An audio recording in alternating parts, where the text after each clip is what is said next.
오늘은 민주당 공천 얘기부터 좀 해볼게요. 어젯밤 늦게 20개 지역구 경선 결과 발표했는데 이제 친문 비명계 현역 의원들이 좀 탈락을 했습니다. 박광원 전 원내대표, 윤영찬 의원이 경선에서 패했고 친명계 중에는 김의겸 의원이 탈락을 했어요. 전체적으로 어떻게 보셨는지 평가를 좀 해주신다면? 일단 첫 번째는 이제 이재명의 민주당이 확실히 이제 된 것 같다 이렇게 보면 될 것 같습니다. 뭐 그게 이제 긍정적인 평가, 부정적인 평가가 아니라 좀 중립적인 평가로 이제 이분들이 이제 다 뭐 이제 그 결선에서 이제 선거에서 살아올지 안 올지는 모르겠으나 상당수가 이제 친명을 부르짖던 분들이거든요. 예를 들면은 뭐 이제 이재명 대표와 관련해서 뭐 자서전 쓴 교수 뭐 이런 분들 이제 공천을 받았어요. 다만 이제 고민이 되는 부분은 그런 거죠. 지금 또 비명계에서 떨어진 분들이 예를 들면은 뭐 박광온, 김한정, 윤영찬, 강병원, 전해숙, 이용빈, 정춘숙 등등등입니다. 그러면은 왜 이게 이분들 중에는 일부는 하위 10% 예를 들면 본인이 밝혔는데 김한정 의원은 본인이 하위 10%다 얘기를 했으니 30% 감점을 받았지만은 상당수는 이제 모르는 분들도 있어요. 감점이 됐는지 여부를 잘 모르겠으나 어찌됐든 이렇게 많이 이제 했다라는 거는 당원들한테 제대로 이게 설득이 안 됐다. 본인들의 주장들이. 이를테면은 이제 친명 이제 유튜브들이나 아니면은 뭐 강성 당원들이 이제 수박이다라, 뭐 내부 총질하는 이런 의원들이다라고 했을 때 그게 왜 아닌지 뭐 이런 것들에 대해서 제대로 설명을 하고 당원들을 결국은 설득을 하는 것들이 좀 부족했다. 이런 거는 한번 생각을 해볼 필요가 있습니다. 그래서 여러모로 조금 이제 친명계 색깔이 강해졌기 때문에 뒤에 또 설명을 하겠지만은 전체적으로 보면은 민주당의 이제 친문 지지 성향의 사람들이 어떤 선택을 할 것이냐, 투표장에 안 나와 버릴 것이냐, 아니면은 그래도 정권 심판이 중요하니까 나올 것이냐, 또 비례는 그러면은 뭐 민주당이 아니라 다른 데를 찍을 것이냐, 여러 가지 조금 변동성이 커졌다 이렇게 봐야 될 것 같아요. 김준일 대표가 저한테 당신은 나쁜 놈이야 이렇게 얘기를 해요. 그럼 나는 나쁜 놈 아닌데? 라고 하지. 내가 나쁜 사람이 아닌 이유가 첫 번째 이렇고요. 두 번째 이렇고요. 세 번째 이렇고요. 이렇게 얘기를 못 해요. 왜냐하면은 당신은 첫 번째 이게 나쁘고 두 번째, 세 번째, 10번째까지 해가지고 이래서 당신은 나쁘라고 구체적으로 해야 되는데 너는 수박이잖아. 수박이 아닌 걸 증명해봐. 그러는데 어떻게 내가 수박이 아닌 걸 증명하냐고. 그래서 민주당 강성 지지층의 비명계에 대한 공격은 상당히 부당하고 좀 잘못된 부분이 있지 않냐. 감정적인 측면이 있지 않냐. 전 먼저 그렇게 말씀을 드리고 어제 나온 민주당의 경선 결과 발표를 보고 민주당 경기도 수도권 선거가 상당히 좀 힘들어질 수 있겠구나라는 좀 생각이 들어요. 그러니까 예를 들면 네. 수원 같은 경우에는 박광원 전 원내대표가 그 중심 축이었거든요. 그렇게 버티면서 원래 김진표 국회의장 그리고 염태영 시장 이렇게 삼각축으로 수원 지역을 민주당세 공고하게 만들었는데 김진표 국회의장 출마 안 하죠. 박광원 전 원내대표 무너졌어요. 염태영 시장이 이제 출마하기로 했는데 지금 이렇게 되면 수원에 있는 중도층 아니면 시민들이 이상하다. 왜 박광원 전 원내대표가 왜 이게 공천 탈락을 했을까? 그렇게 생각할 분들이 좀 많을 것 같아요. 그러니까 상징적인 정치인들이 지금 수원에서 사라지고 있다. 그것은 민주당에게 상당히 좀 악재가 될 수 있다라는 좀 생각이 들고요. 네. 이분들 중에서 아직까지도 강한 반발의 목소리를 내고 있지는 않지만 흔쾌하게 승복했다라는 얘기도 안 나와요. 그러면은 지지층은 상당히 분열될 수밖에 없죠. 박광원 전 원내대표를 지지하고 따랐던 많은 지지자들이 새로운 이제 후보가 왔다고 한들 박광원 원내대표가 자 우리 이 사람을 통해 가지고 윤석열 정권 심판하고 총선 승리 이끌어냅시다. 우리 내가 갖고 있던 조직, 뭐 자금, 사무실 다 줄게. 이러지 않으면은요 지역은 조직이 분열될 수밖에 없어요. 이런 일들이 곳곳에서 나타날 것 같아서. 민주당 수도권 선거가 참 어려워지겠구나라는 생각이 듭니다. 그 하위평가 10% 포함돼서 3자 경선 치렀던 박용진 의원이 정봉주 단 교육연수원장과 결선을 치르게 됐어요. 네. 룰루님이 통과하면 인정 이러셨는데 어떻게 전망하세요? 그러니까 30% 감산을 결선에서도 받는 거잖아요. 네. 그러면은 이제 60%가 넘어야 된다라고. 63% 얘기가 나오더라고요. 그러니까 박용진 의원이 이제 페이스북에도 뭐 글을 올리고 뭐 그랬습니다. 떨어질 것 같아요. 박용진 의원. 예, 죄송한 말인데 아직 경선도 안 했는데. 떨어질 가능성이 높은 게 그 전체적인 당원들의 흐름이나 뭐 이런 거를 봤을 때 그 정도로 정봉주 의원과 격차를 낼 수 있는 정봉주 의원도 전 의원도 어쨌든 네임드잖아요. 그러니까 저는 이제 이 민주당 경선이 관리를 잘 못하고 있다라는 얘기를 안 할 수가 없는데 무슨 얘기냐면은 여기는 지금 3자 경선에서 다시 결선을 가는 거예요. 네. 왜 이렇게 하죠? 그러니까 무슨 얘기냐면은 3자 경선한 데 중에 결선 간 데가 거의 없어요. 제가 알기로는. 그냥 3자 경선은 3자 경선에서 1등 간 거 아니면 양자 대결이면은 그걸로 이렇게 갔는데 여기만 유독 특이하게 3자 경선을 하고 2명을 추려가지고 결선을 가겠다라고 지금 한 거예요. 그러니까 룰이 왜 이렇게 됐는지조차 저는 잘 이해를 못하고 있습니다. 그러니까 예를 들면 김한정 의원 같은 경우에는 3자 경선 해가지고 그냥 바로 떨어졌어요. 그냥 뭐 네. 이런 식이에요. 그러니까 대부분 다 지역이 그래요. 잘 왜 이렇게 하는지에 대해서 정확하게 설명이 안 되니까 그 박용진 의원도 그거에 대해서 좀 불만이 있었고, 그러니까 이게 이 룰이라는 게 이게 일관되지 않아 보이는 거예요. 그러니까 이게 처음부터 약간 잡음이 있었잖아요. 그러니까 예를 들면은 뭐 특정 여론조사 업체가 들어왔네, 이거를 어느 특정 의원이 얘기를 했네, 현역 의원은 빼고 여론조사를 돌렸네, 그 이후에 룰이 이제 좀 계속 바뀌고 뭐 이를테면은 뭐 이계호 의원이 뭐 단수 공천됐다, 뭐 경선 붙였다가 이틀 만에 다시 단수. 그러니까 이게 지금 호남 지역에 특히 난리도 아닙니다. 제가 일일이 말씀을 안 드리겠는데 진짜 막 이게 룰이 너무 바뀌고 그래가지고 되게 문제가 많이 지금 잡음이 생겨서 호남의 민주당 지지율이 많이 빠졌거든요. 지금 한 1, 2주 사이에. 그러니까 불만들이 있는 거예요. 어쨌든 이제 박용진 의원은 굉장히 상징적인 인물이라서 상대적으로 여기에서 떨어지면은 약간 더 후폭풍이 좀 있을 것 같아요. 제가 보기엔. 예. 저도 힘들 것 같다라는 생각이 듭니다. 그러니까 어제 발표된 지역구 경선 결과를 보면 비명계로 찍힌 분들은 거의 뭐 대부분 다 탈락을 했어요. 네. 그렇다면은 박용진 의원도 힘들지 않을까라는 좀 생각이 들고, 룰을 바꾸는 거는 공관위는 우리의 권한입니다. 우리의 정무적인 판단입니다. 우리의 결정입니다. 그런 권한을 행사하라고 우리 공관위가 있는 거 아닙니까? 이렇게 얘기는 하는데 그 시스템과 룰과 규정은 경선에 들어가기 전에 정해놨어야 돼요. 명확하게. 근데 그때 달라진다라는 것 자체가 박용진 의원 좀 공천 주기 싫어라는 이미지로 우리가 받아들일 수밖에 없죠. 그래서 저는 좀 힘들어 보인다라고 말씀드립니다. 일단 이재명 대표가 이제 어제 같은 경우에 문재인 정부에서 문화체육관광부 장관 지낸 황희 의원 지원 유세에 나섰어요. 뭐 이게 약간 이제 좀 개파를 좀 안으려는 행보다 이런 얘기도 나오고 있는데, 이번 어젯밤의 공천 결과가 뭐 좀 또다시 갈등으로 불거질 가능성 이런 거 어떻게 보세요? 있겠죠. 있는데 이분들은 경선을 했기 때문에 탈당을 해서 무소속 출마나 아니면 새로운 미래랑 합쳐가지고 출마 자체를 못 하잖아요. 네. 그래서 반발을 하더라도 쉬워 보이지 않는다. 반발하려면 경선 결과가 나오기 전에 했어야 돼요. 이런 것들은 뭐 문제고 이거 문제고 지적하면서 해야지, 게임에서 졌는데 그 게임의 결과를 승복하지 못하냐? 그럼 또 할 말도 없거든요. 그래서 이분들이 또 집단적으로 움직이지도 않을 것 같고, 몇몇 분들은 그냥 가만히 있고 몇몇 분들은 반발하고 몇몇 분들은 그냥 우리 민주당 후보 이기게 해줍시다라고 할 것 같아서 분열돼요. 이분들도 하나로 똘똘 뭉쳐서 얘기하는 것이 아니기 때문에 어떠한 집단적인 반발이 갈등과 분열을 증폭시킨다라고 보기는 좀 어려워 보인다라고 말씀을 드리고요.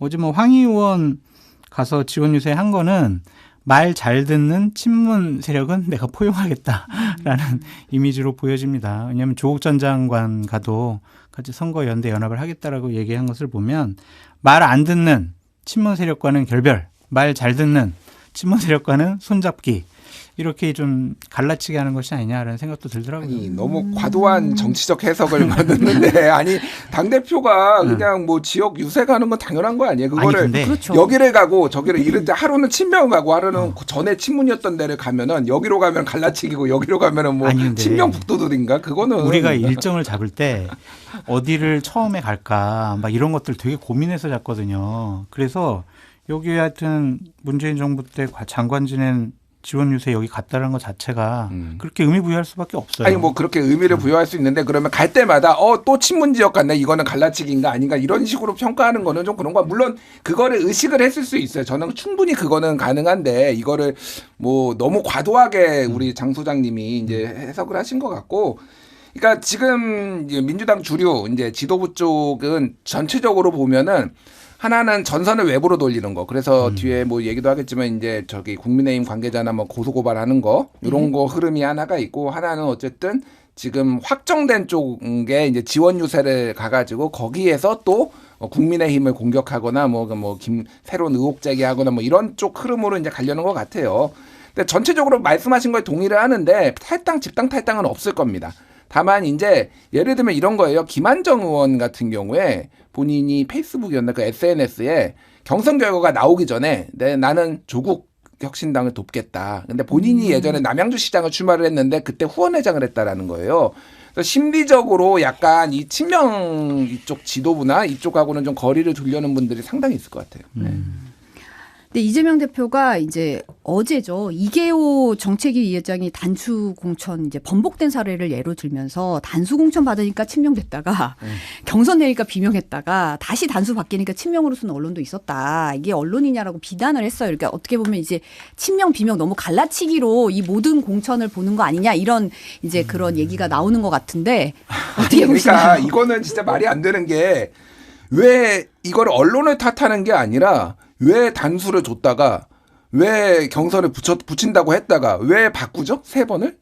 그러니까 이걸 바꾼 사람이 잘못한 거죠, 이거는. 왜 처음부터 그럼 이렇게 관리를 이상하게 하느냐. 사람들이 납득을 잘 못하잖아요. 그러니까 물론 이제 이 정책위 의장 하시니까 당 지도부에 있으니까 이게 친명인지 비명인지는 제가 모르겠으나 어쨌든 주류하고 가까운 분 아니에요. 그러면은 뭐 공천을 받을 가능성이 높은데 지금 일관되게 사람들이 문제 제기하는 거 특히 이제 뭐 이렇게 정치 완전 고관여층이라서 막 선호도가 높고 높지 않고 이런 분들을 빼고는 얘기가 나오는 게 이상하다는 거예요. 그러니까 뭐가 이렇게 맨날 자주 바뀌어. 그러니까 예를 들면 뭐 서동엽 후보 같은 경우에도 거기 이제 결국 경선이 됐잖아요. 논란이 되니까 그게 뭐 비서를 했든 뭐 부실장을 했든 그게 문제가 아니라 막 고무줄잣대로 왔다 갔다 한다라는 거 이게 이제 가장 큰 문제라는 거죠. 네. 언론 탓하는 정치인 치고 잘 되는 정치 못 봤습니다. 그래서 당대표는 죄송합니다. 언론 탓하지 마시고 왜 언론에서 이렇게 볼까? 우리가 좀 뭐 잘못된 부분 없을까? 그렇게 되돌아보는 계기로 삼으시는 것이 좋을 것 같다라고 말씀드려요. 지금 계속 그 결선 투표 룰에 대해서 얘기가 계속 나오고 있어가지고 이게 사실은 이제 3자 경선에서 현역 의원이 지역구 현역 의원 포함되는 경우에는 과반 투표자 없을 때 결선 치르도록 하는 게 맞는데 근데 이제 문제는 박 의원이 하위 10%에 포함돼서 감산이 되다 보니까 사실 뭐 70%를 얻어도 과반 투표가 안 되는 걸 지금 지적하신 거잖아요. 사실은 그래서 그러다 보니까 이제 지금 계속 댓글로 이제 결선 룰에 대해서 얘기가 나와서 제가 다시 한번 설명을 좀 드립니다. 네. 자, 다음은 이제 결국은 선거 운동 체제로 민주당은 좀 속도감을 높이고 있는 것 같아요. 네. 이런 식으로 가는 거를. 그런데 이제 누가 선대위원장 올 것이냐 이런 얘기가 지금 좀 나오고 있잖아요. 뭐 정세균, 김부겸 전 총리 앞세운 통합형 선대위 얘기도 나오고 뭐 이해찬 전 대표 등판설도 나오고 뭐 이탄희 의원 얘기도 좀 나오더라고요. 뭐 어떻게 보세요? 이 역할에 대해서는?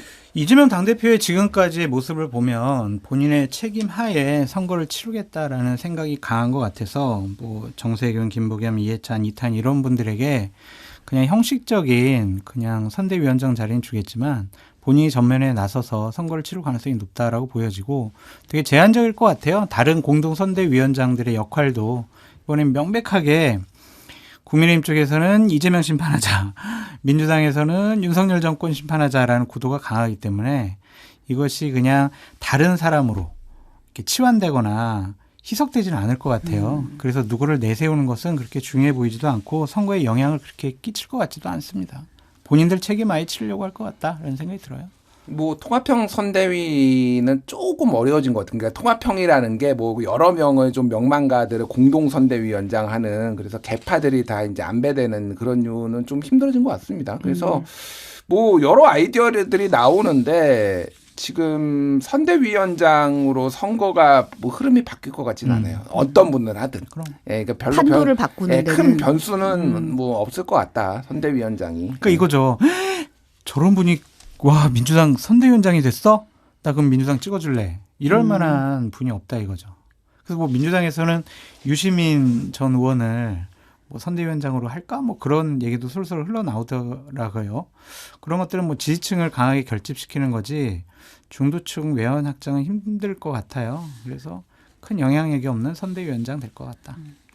민주당 탈당한 홍영표 의원이 이제 서른 의원과 오늘 기자회견 가지면서 이제 이낙연 대표가 이끄는 새로운 미래와 함께 민주연대 추진한다고 밝혔어요. 뭐 새로운 미래를 포함해서 윤석열 심판, 이재명 방탄 청산을 바라는 모든 분과 힘을 합치겠다고 했는데 어떻게 보시나요?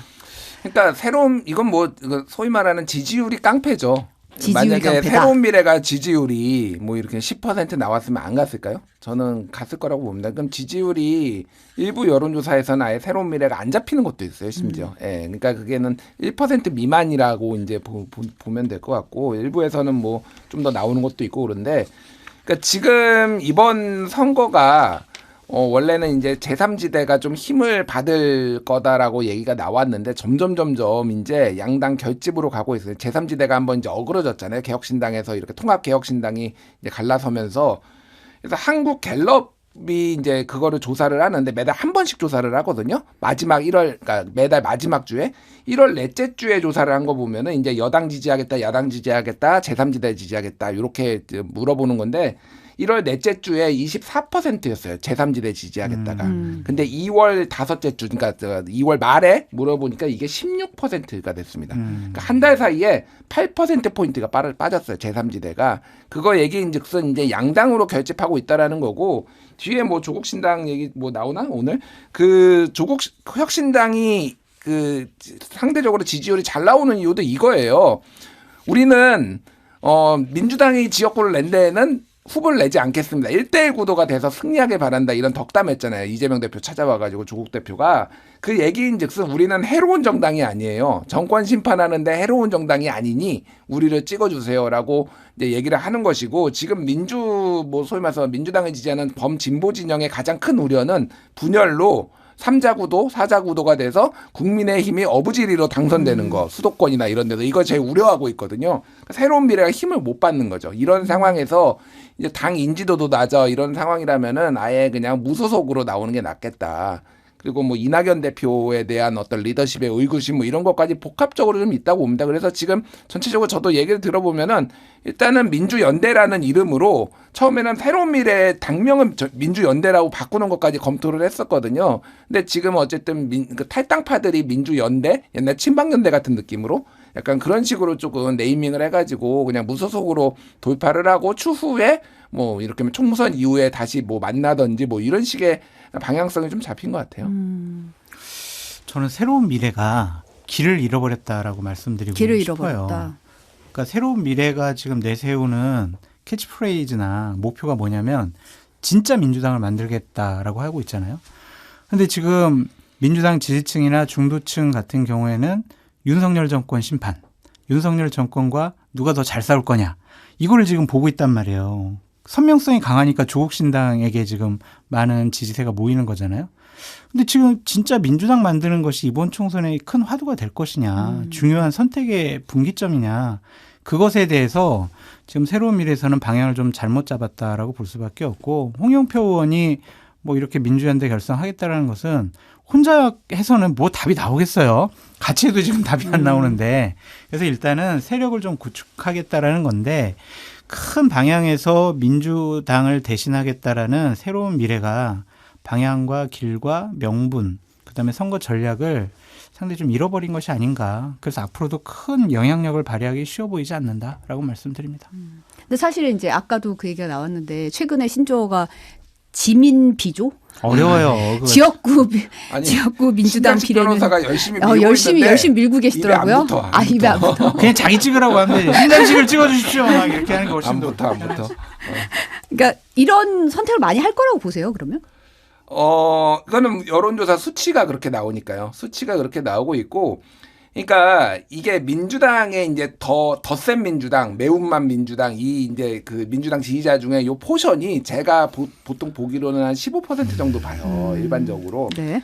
근데 지난번에 2020년 총선을 뭐 생각해 보시면 됩니다. 그때 처음으로 위성정당 이제 비례 위성정당이 이제 만들어지고 막 그런 상황이었잖아요. 그때 더불어시민당이 만들어지고 그러니까 외곽에 열린민주당이 이제 만들어졌잖아요. 그래서 처음에는 더불어시민당이 들어가려고 하다가 안 되니까 이제 별도로 우리는 자매정당이다 이렇게 얘기를 했습니다. 그때 민주당에서 했던 스탠스가 얘네 자매정당 형제정당 아닙니다. 이런 거 쓰지 마세요라고 얘기를 했고 네. 열린민주당 다 당선돼도 우리 이 의원들 통합하거나 입당시키지 않을 겁니다. 이렇게 선 긋고요. 그리고 그때 이제 김어준 뭐 이런 이쪽 그러니까 민주당 지지자들이 혼란스러워했는데 김어준 씨나 뭐 이런 유튜브에서 더불어시민당 찍어라 이런 식으로 좀 약간의 이제 가이드가 있어가지고 열린민주당 인사들하고 약간의 갈등도 있고 그랬어요. 그러니까 그때는 공천 갈등도 없었습니다. 심지어 그런데 5.4%가 나왔어요. 그러니까 모든 조건이 그런 상황이었음에도 불구하고 근데 지금은 이제 공천 파동도 났죠. 그리고 민주당, 그러니까 이재명 대표가 조국 대표가 왔는데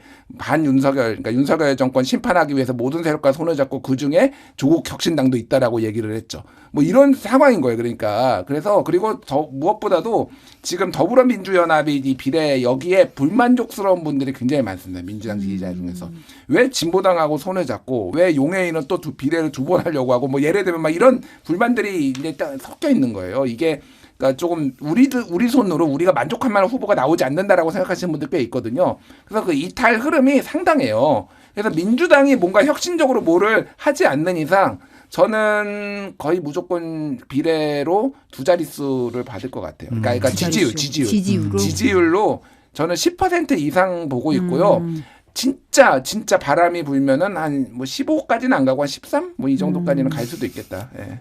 예언가야, 예언가. 아니 그냥 흐름을 대해서 뭐 정확하게 설명 내가 아무 근거 없이 그러니까 정확한 지적이세요. 맞아요. 그러니까 저도 10% 내외 정도 받을 수 있을까라고 생각을 했는데 지금은 그 수치가 더 높아질 수밖에 없죠. 왜냐하면 이재명 당대표도 우리 선거연대 한다라고 공식적으로 얘기했고 아까 말씀하신 김어준 씨 같은 진보 진영의 유튜버들도 조국 혁신당에 대해서는 상당히 우호적으로 얘기를 하고 있더라고요. 그래서 지난번보다는 더 많은 득표를 얻을 수가 있다라고 보여집니다. 네. 국민의힘 공천 얘기로 넘어가 볼게요. 이제 현역 의원들이 대거 탈락하면서 공천 반발 터져 나오고 있는데 이제 킬러 문항이 이제 나왔다. 뭐 소위 이런 얘기가 좀 나오고 있어요. 이제 뭐 또 김건희 여사 특검법 마무리 짓고 나서 이제 좀 팽당하는 거 아니냐 이런 얘기 좀 흘러나오고 있던데. 먼저 유영하 의원 공천, 뭐 이준석 대표가 탄핵의 강을 거슬러 넘어가고 있다 이런 표현을 했던데 어떻게 보시나요? 뭐 그냥 양 진영에서 나오는 얘기는 피장파장이다. 저쪽도 조국의 강, 이쪽도 탄핵의 강, 뭐 서로 좀 상쇄됐다. 어느 강이 깊어요? 제가 보기엔 두 강 다 깊지 않습니다. 그러니까 무슨 얘기냐면은. 그러니까 박근혜 정부가 잘못해서 박근혜 대통령이 잘못해서 탄핵 당한 거는 그런 뭐 당연히 싫겠죠. 탄핵에 이제 특히 이제 찬성했던 분들은 싫은데 보수 진영이야 이미 탄핵한 거 막 후회하는 분들이 굉장히 많고 그리고 이 진보 진영에서도 이제 조금 정권 2번 바뀌었잖아요. 그러니까 문재인, 윤석열 왔잖아요. 사실 이제 어느 정도 심판 받았다 뭐 이렇게 생각하시는 분들이 많아서 이게 결정적으로 예를 들면 이런 겁니다. 나는 윤석열 정권을 심판하기 위해 그러니까 진보 진영에서 소위 말해서 윤석열 정권을 심판하기 위해 이번 선거를 가느냐 박근혜를 심판하기 위해 이번 선거를 가느냐 를 생각해 보면은 나의 1차 목표는 윤석열인 거죠. 그러니까 이게 박근혜 대통령을 뭐 심판하려고 다만 내가 저쪽을 더 심판해야 될 이유 명분이 생긴 거라고 보시면 될 것 같고 조국 장관은 비교적 최근 일이지만 어쨌든 조국 장관에 대한 비호감도가 상당히 낮아진 것도 사실인 것 같아요. 전체적으로 보면은. 물론 이제 장성철 소장님처럼 같이 사진도 찍고 그러면서도 막 조국은 정치하면 안 된다 이렇게 말씀하시는 분도 있지만은 그럼에도 불구하고 어쨌든 좀 짠하다. 그리고 윤석열 정부의 어떤 검찰 독재 이런 것에 대해서 좀 반발하는 심리 그리고 본인이 어쨌든 조국 장관은 조국 대표는 사과를 굉장히 여러 차례 했어요. 그게 사과가 진정성이 없네 뭐 이런 얘기를 하시는 분도 있지만은 안 하는 사람하고는 또 다르거든요. 그게 약간의 응어리가 있었던 분들도 약간 풀린 부분이 있는 것 같아요. 그런 부분에 본다라면은 조국의 강과 탄핵의 강이 이번 선거에서 결정적인 건 아니고 전선은 결국은 윤석열 심판이냐, 윤석열 지지냐, 이재명 심판이냐 여기에 지금 딱 갈리고 있는 것 같아요. 네. 그러니까 유영하 의원이 공천된 것 자체가 문제가 아니라 공천이 돼서 선거운동 과정에 들어가서 이 사람이 할 메시지와 말 그리고 선거 구호 때문에 국민의힘이 상당히 곤혹스러울 수 있다라는 좀 생각이 들어요. 야, 유영아 변호사가 어떤 주장을 할 것이냐. 그러니까 뭐 박근혜 대통령 탄핵 잘못됐습니다. 막 주민 여러분, 막 민주당 심판합시다. 막 이러고 다니고 도태우 변호사도 대구에 이제 공천 받았잖아요. 네. 같이 연합해가지고 이 부정선거 막 이런 얘기도 하고 다니고 이러면은요 국민의힘 상당히 이제 수도권 민심이 흔들릴 가능성이 있다. 자기네들은 당선되는데 문제가 없겠지만 중도층 같은 경우에는 왜 저런 사람들을 왜 공천 줬을까? 다시 한번 생각하는 계기가 될 것 같아요. 그래서 저는 공천 자체도 문제라고 보는데 공천 후에 이 사람들의 입 단속을 시키는 것이 국민의힘으로서는 상당히 중요한 숙제로 남았다. 아니 근데 단속이 될까요? 공천을 했는데. 한동훈 비대위원장이 계속 말 조심해라. 우리가 국민 눈높이에 맞지 않는 말을 하면 안 된다. 조심해라. 계속 이러고 있잖아요. 히로부미 잘 키운 이제. 그러니까 그런 것들을 지도부에서 계속 상기시켜줘야 돼요. 그러지 않으면은 어느 순간 후보자들은 그냥 놔요. 현장에서. 그럼 거기서부터 말실수가 진행되는 거거든요. 유영아 변호사 지금 되게 흥분 상태일 거예요. 2004년도부터 배지 달려고 그렇게 노력했는데 이제 배지 다는 거잖아요. 여기는 공천 받았으니까. 그럼 본인이 과격한 주장을 할 수가 있다. 박근혜 전 대통령의 신원을 막 풀어주고 싶어 하지 않을까. 그런 부분들을 상당히 조심시켜야 한다라고 말씀드립니다. 서울 강남 병 같은 경우는 이제 현역 유경진 의원이 컷오프가 됐는데 이제 뭐 SNS 통해서 한 달 전에 실시한 경쟁력 조사 수치가 본인이 49.8이었고 상대가 20% 초반이었는데 뭐 이런 식으로 반발을 했어요. 그러니까 김웅 의원이 뭐 파묘 공천이다, 오컬트 공천이다, 뭐 이런 얘기도 비판을 하고. 그러니까 공천 관리가 이례적으로 심사 점수가 아니다. 1위가 49.6, 2위가 41.3, 3위가 38.1이다. 이렇게 반박을 했더라고요. 그러니까 저는 궁금한 게 뭐 후보들이 비슷할 수가 있잖아요. 그렇죠. 그러면은 경선에 붙여야 되는 거 아닌가요? 이렇게 비등비등한데. 예. 그러니까 왜 그러면 이게 그러니까 유경준 의원이 얘기했던 거는 예전에 이제 조사했던 여론조사겠죠. 그거를 가지고 내가 후보가 압도적이다라고 얘기를 했으니까 이 20%포인트 이상 차이가 나면은 단수공천 주기로 돼 있었으니 왜 안 준 거냐라고 하니까 그거에 대한 답변, 너를 단수공천 안 준 이유는 이게 비슷비슷했기 때문이야라고 지금 수치를 공개한 거잖아요. 그럼 경선에 붙여야죠. 정무적인 판단. 왜 그 정무적인 판단이 왜 친유승민계한테만 그렇게 되냐고. 그러니까. 그래서 이거는 오늘 그 노컷뉴스에서도 썼는데 다른 지역구 같은 경우에는 예를 들면은 청와대, 그러니까 용산에서 나오신 분인데 지지율이 뭐 이렇게 20%대였대요. 유경준 후보는 어쨌든 40%가 훌쩍 넘잖아요. 20%인데 여기는 경선을 붙여줬다라는 거예요. 그러니까 이게 그럼 시스템 공천이냐. 이거 여기도 민주당도 뭐 이렇게 공천 룰이 뭐 문제가 많았지만은 국민의힘도 만만치 않다. 뭐 이런 얘기들이 나오고 있고 지금 어쨌든 민주당만큼 크게 파열음이 나지는 않겠지만은 이제 어려운 숙제들을 다 뒤로 밀어둔 거 아니에요 지금. 그러니까 지금 현역 의원들이 본격적으로 좀 반발을 하고 있는 거다 이렇게 봐야 될 것 같아요. 근데 그 큰 반발이 당을 흔들거나 민주당처럼 큰 분열이나 갈등으로 나타나지는 않을 것 같다라는 좀 생각이 드는 게 유경준 의원도 이의제기 재심 청구는 했지만 저는 입당하면서 한 번도 탈당을 생각해 본 적도 없어요. 그냥 받아들이는 모양새를 취하고 있더라고요. 그리고 저는 강남 서초 그리고 대구 경북에 공천받는 분들은 본인들도 거의 뭐 전략공천 받은 분들이에요. 이 유경준 의원도 지난번 2020년도에 전략공천 받았잖아요. 항상 자리를 비워줄 수 있다라는 생각을 갖고 본인 의정활동하는 것이 맞다. 그래서 본인들도 공천에 대해서 되게 세게 반발하거나 그러지는 않을 것 같다라는 생각이 듭니다. 울산 남구갑의 이채익 의원 같은 경우는 이제 지역구가 국민추천제 지역구로 결정이 되니까 탈당 후 무소속 출마를 얘기를 하고 있는데 뭐 당에서는 뭐 별로 걱정 안 한다는 얘기도 나오더라고요. 그러니까 첫 이제 무소속 출마 이제 사례고 시사. 뭐 시사. 아마 엄청 놀라 가지마 이럴 것 같아. 그런데 그러니까 뭐 이런 거예요. 그러니까 예를 들면은 민주당 쪽에서 호남에서 뭔가 반발해가지고 누가 무소속 출마한다라고 하면은 크게 이게 완전 덩어리가 돼가지고 예를 들면은 2016년에 국민의당처럼 조직화가 되지 않는 이상 별로 걱정 안 합니다. 걱정 안 하는 이유가 어차피 무소속으로 활동하다가 이제 민주당에 다시 입당할 거기 때문에 한두 명이 반발하는 거는 여기는 울산 남구 같은 경우에는 대표적으로 울산에 이제 강남 같은 약간 그런 데거든요. 그래서 국민의힘 후보가 될 가능성이 어찌됐든 높아요. 어떤 보수 후보가 뭐 이채익 후보가 무소속으로 나오든 뭐 어떻게 되든 그러니까 민주당 후보나 다른 당 후보가 될 가능성이 높지 않기 때문에 한 명이 나가서 이렇게 했던 거는 옛날에도 있던 거고 뭐 큰 문제 없다. 세력화만 안 되면 된다. 뭐 이렇게 보면 될 것 같아요. 네. 이 지역은 뭐 이채익 의원이 무소속에서 되든지 아니면 국민의힘 후보가 되든지 어차피 우리 편이니까 뭐 걱정하냐 이런 생각도 갖고 있는 것 같고 뭐 한동훈 비대위원장은 이런 반발을 조기 진압하려고 당선되더라도 복당 안 시킬 거야 막 그런 얘기를 하는데 항상 이런 얘기 하지만 이렇게 이제 총선 결과 나오고 나서 우리가 한 다수당 되는데 국회의장을 차지하는데 한 4-5석이 부족해. 그러면 다 아쉬워지면 빨리 복당해라 막 그럴 수가 있거든요. 그리고 한동훈 비대위원장이 뭐 얼마나 오랫동안 비대위원장 당대표 역할을 할지도 모르잖아요. 그래서 이거는 그냥 무소속 출마하지 마라. 그런 협박용이다라고 말씀드립니다. 근데 그거는 명확해야 되는 게 2016년에 123대 122로 민주당이 한 석 이겼잖아요. 네. 그 이후에 이제 논란이 붙었어요. 국회의장을 이제 어느 당이 할 건지. 왜 그러냐면은 이제 막 말한 대로 막 무소속 막 입당시키려고 막 그랬거든요. 그런데 양당이 큰 틀에서 합의를 본 거는 어쨌든 선거 결과를 존중하자. 기준으로. 한석이라도 네. 선거 결과를 기준으로 하자. 그래서 그거랑 상관없이 그렇게 됐으니까 이번 선거도 한석이라도 더 얻는 데가 아마. 근데 이번에 양 당이 그런 네. 신사협정을 맺을 수 있을 것 같아요. 아니 그러면은 조국혁신당 한 뭐 대여섯 명 다 입당시켜 버린다. 아니, 그런 가능성이 높다니까. 그러니까 민주당이 이번에 선거에서 다수당이 안 됐어요.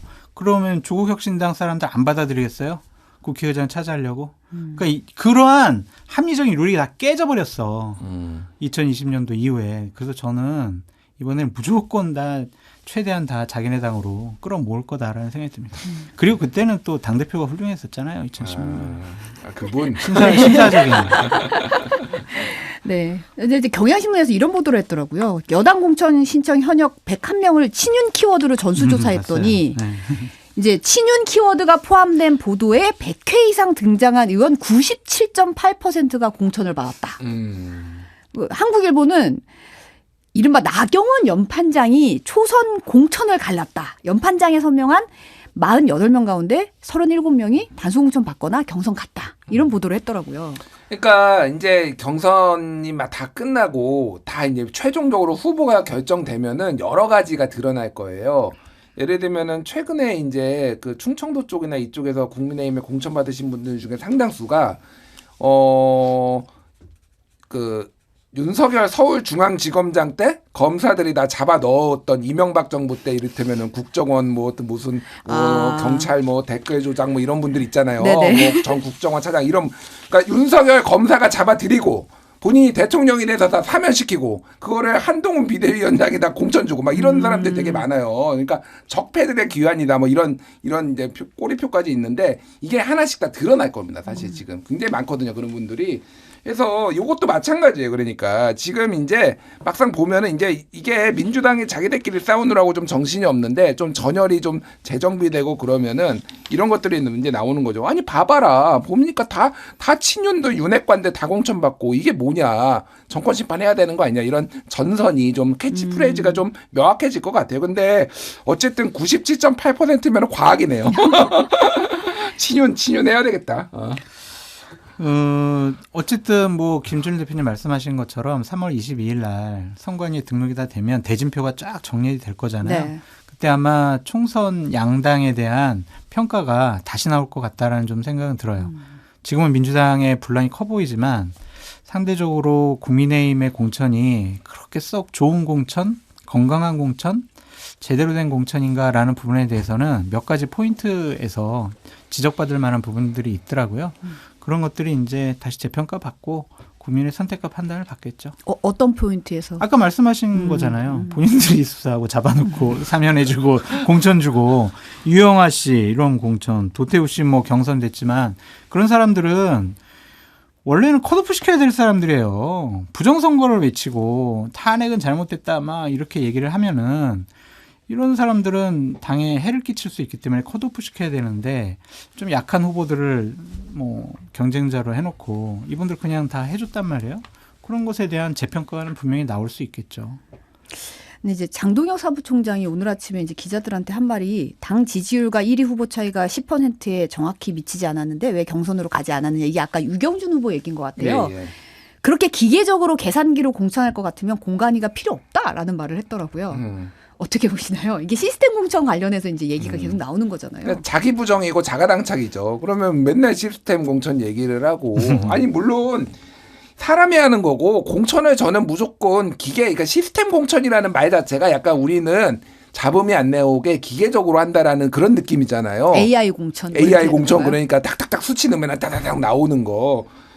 저는 그런 공천은 지금까지 대한민국 역사에 한 번도 있지도 않았고 그런 공천이 정말 좋은 것이냐에도 의문을 가지고 있어요. 왜냐하면 필요하면은 여러 가지 정무적 판단이 들어가는 거죠. 근데 본인들이 그렇게 시스템 얘기를 하고 저쪽 봐라 우리가 진짜 시스템이다. 저쪽엔 고장난 시스템이다. 뭐 이런 얘기를 하다가 갑자기 본인들 비판받으니까 이제 이런 얘기하는 거는 웃기는 얘기죠. 솔직히 얘기하면은. 그러니까 그거는 그거대로 그냥 받아들이면 되는데 정무적인 판단이 필요했고 뭐 보기에 따라서는 조금 부족한 점은 있을 수 있겠다 이렇게 되는데 막 적반하장식으로 지금 얘기를 하는 거잖아요. 이를테면은 한동훈 위원장은 시스템 공천 자체에 의문을 제기하는 부정하는 분들은 다른 지역구에 재배치할 필요 없다. 이게 딱 이틀막 야 아무 말도 하지 마. 재배치 안 돼. 너 재배치 안 해줄 거야. 이거 이틀막 이거죠. 이거 야 왜 내 입을 막으려고 그래요? 나는 내 입을 막지 마세요. 그 고동진 전 삼성전자 사장을 강남병에 이제 우선 추천하고 신동욱 TV조선 앵커를 서초을에다가 우선 공천했잖아요. 상당히 늦게 진행됐잖아요. 네. 당사자들이 상당히 반발도 하고 요구했던 측면이 강해요.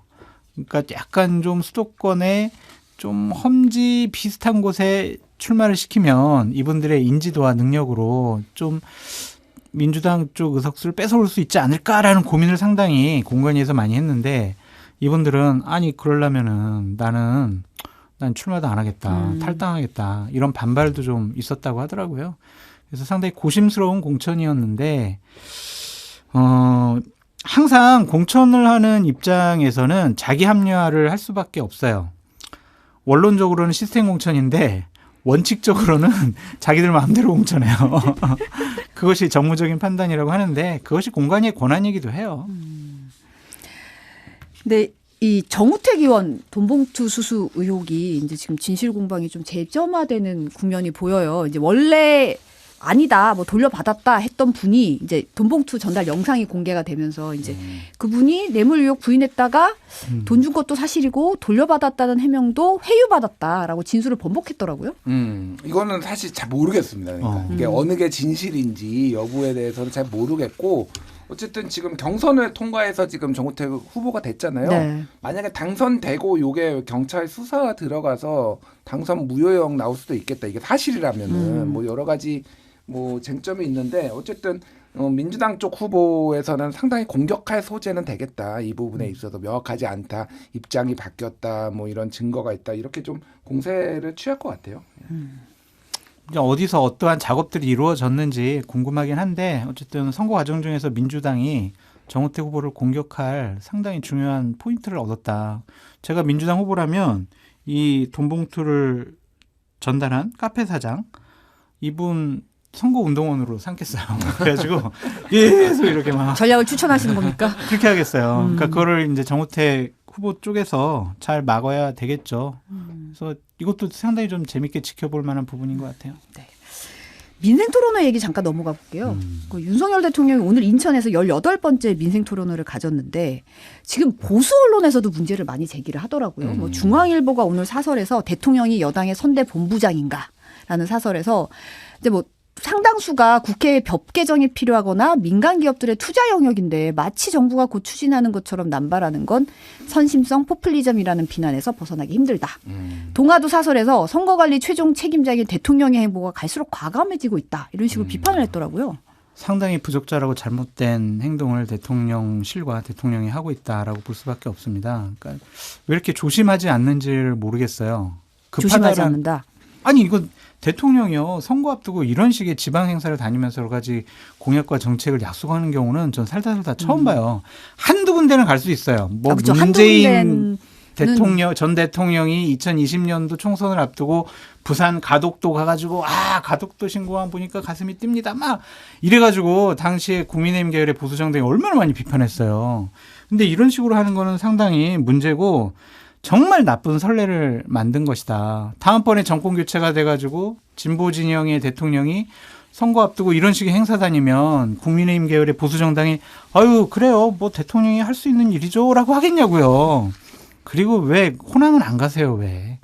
호남 가셔가지고 좀 여기도 약속도 좀 하시면 그나마 좀 면피가 될 텐데 그런 거 없이 좀 박빙 지역이라든지 우세 지역 챙겨야 될 곳만 가시니까 이런 비판이 나오는 거다.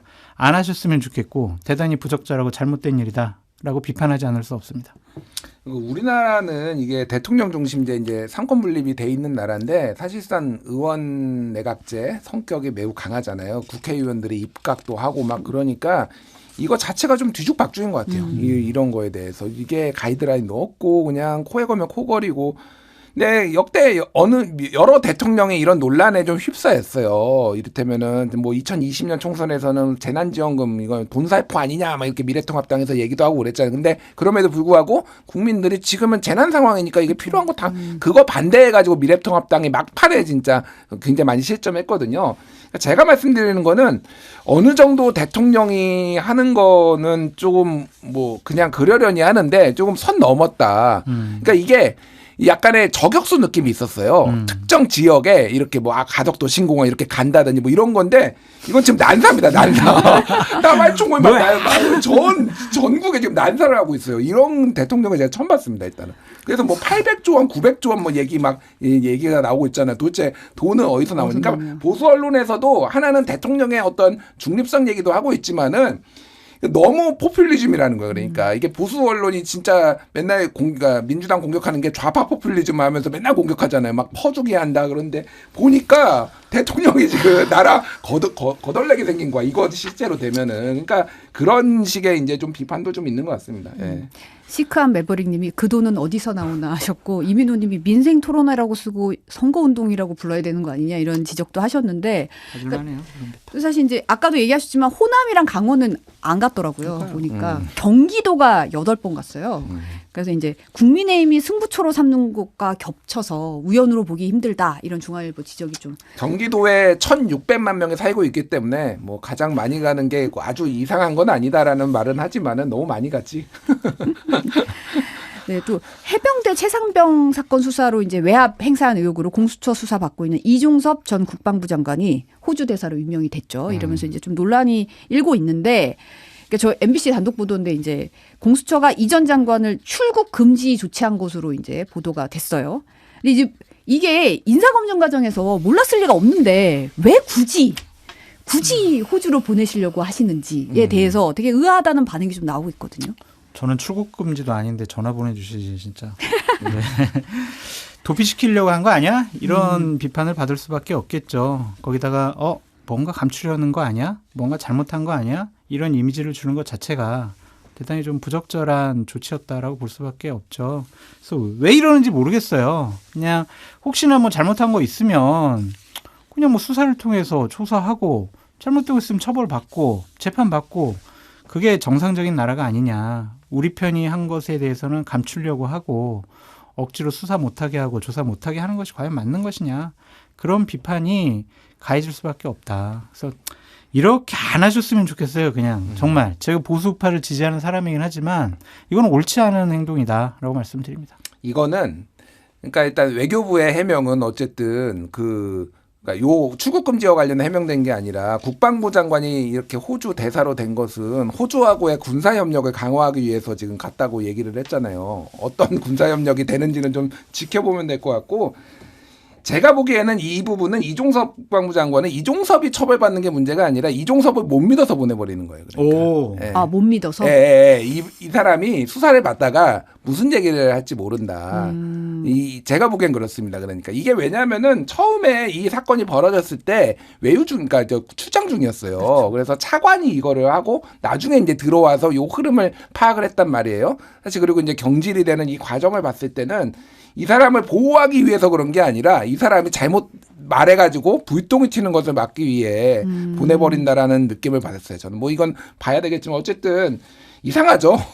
아주 이상합니다. 국방부 장관이 왜 외국 대사로 가는지도 모르겠고 여러 가지로 아주 뭐 5개월 만에 경질 5개월 만에 참 이상한 거다. 그러니까 뭐 감추려고 하는 거죠. 그리고 여기 관련된 사람들 다 그 공천 받았잖아요. 그렇죠. 그리고. 공천 받았죠. 예. 네. 네, 오늘은 여기까지 듣겠습니다. 김순일 시사평론가 장성철 소장과 함께했습니다. 오늘 감사합니다. 감사합니다.